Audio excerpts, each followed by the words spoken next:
হ্যাঁ, আমার ওয়াইফের সাথে কথা বলতেছিলাম, এমনিতেই আর কি হাত করছে, বলছে ভালো ব্যাটিং করেছো, ফ্যামিলি হ্যাপি, আমিও হ্যাপি, পুরো দেশ হ্যাপি। মানে পুরস্কার নিয়ে আসলে কার সাথে কথা বলছিলেন বাসায় নিশ্চয়ই? হ্যাঁ, আমার ওয়াইফের সাথে কথা বলতেছিলাম।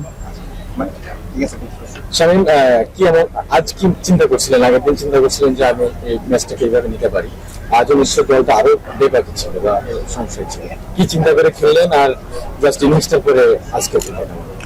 আসলে আমার সব সময় চিন্তা থাকে যে দল যেরকমই থাকুক, আমি আমি যদি খেলতে পারি আমার টিম অনেক উপরে চলে যাবে, আর আমার সবসময় পজিটিভ থিঙ্কিং থাকে। শামীম, এটা ব্যাক টু ব্যাক দুটো ভালো ইনিংস খেললেন এবং আপনাকে যে রোলটাতে দেওয়া হয়েছে আপনি পারফেক্টলি সেটা করেছেন। এই মাঠেই বাংলাদেশ ওয়ার্ল্ড কাপে 3টা ম্যাচ খেলেছে, আপনি স্কোয়াডে ছিলেন না। সেটা কি এই মাঠে আসার পর ভালো ইনিংস দুটো খেলার পর সেটা মনে পড়েছে কিনা? না, মনে তো আগে পড়ছে, সো ওটা আসলে ওটা যেটা চলে গেছে সেটা আর বলে লাভ নেই।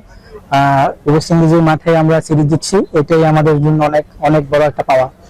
শামীম, এক বছর পরে এসে পারফর্ম করা কিংবা হুট করে সুযোগ পাওয়ার পরে সেটাকে কাজে লাগানো খুব একটা সহজ কাজ না। মানে আপনার ব্যাক অফ দ্য মাইন্ডে আসলে কি কাজ করছিল বা এই সময়টা আসলে কি ভাবছিলেন যে একটা সুযোগ আসলে কিভাবে কাজে লাগাবেন? থাকে না যে কোনো না কোনো ভাবে আসলে মোটিভেটেড হওয়া, মানে কিভাবে আসলে মোটিভেটেড হচ্ছিলেন যে না সুযোগ পেলেই সেটা একদম 100% কাজে লাগাবো?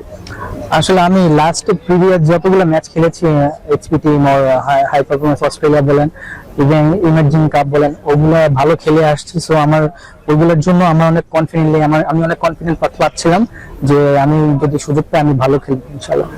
এখন ঠিক এই জায়গা থেকে নিজেকে কোন জায়গাটায় দেখতে চাচ্ছেন, নেক্সট লেভেলে আসলে কোন জায়গাটায় দেখতে চাচ্ছেন? কারণ শুরু বলতে একটা ব্রেকের পর আসার পর তো শুরুটা ভালো হলো অ্যাটলিস্ট। অবশ্যই, মাত্র তো শুরু, এখন অনেক ক্যারিয়ার বাকি আছে, ইনশাআল্লাহ দেখা যাক। স্পেসিফিকলি আসলে কোন জায়গায় আসলে এই সময়টাতে কাজ করছেন? ফিটনেস নিয়ে কাজ করতেছি, ফিটনেস বলেন, ব্যাটিং বলেন, সবকিছু ভালো মতো কাজ করতেছি। শামীম, 2021 টি-20 ওয়ার্ল্ড কাপের স্কোয়াডে ছিলেন, আপনার কাছে কি মনে হয় যা হয় ভালোর জন্য হয়? আপনি ওই সময় একটু বেশি ইয়াং ছিলেন, বাদ করেছেন, নিজেকে গ্রুম করেছেন, একটু ম্যাচিউর হয়েছেন, এখন দলে আসছেন, এখন কি নিজেকে বুঝতে শুরু, মানে নিজেকে একটু বেশি বুঝতে শুরু করেছেন ক্রিকেটটা? সালাউদ্দিন স্যার মাথায় হাত দিয়ে কি বলছিলেন এই দুটো? না, সালাউদ্দিন স্যার তেমন কিছু বলে নাই, এমনিতেই আর কি হাত করছে, বলছে ভালো ব্যাটিং করেছো। লাস্ট কোশ্চেন, বাদ করে নিজেকে বুঝতে শেখাটা ওইটা।